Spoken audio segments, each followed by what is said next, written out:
பெண்களுக்கு எந்த பக்கம் ஆணின் அந்த உறுப்பை விட்டால் ரொம்ப பிடிக்கும்?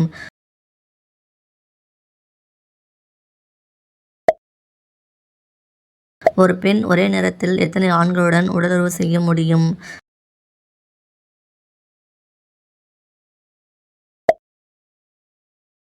உடல் உறவில் ஆண்கள் என்ன செய்தால் பெண்கள் எப்போதும் விட்டு போக மாட்டார்கள்?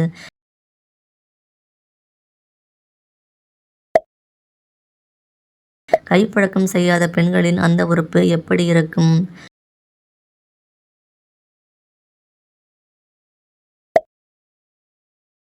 பெண்களின் அந்த உறுப்பு பெரிதாக இருந்தால் அதற்கு என்ன அர்த்தம்?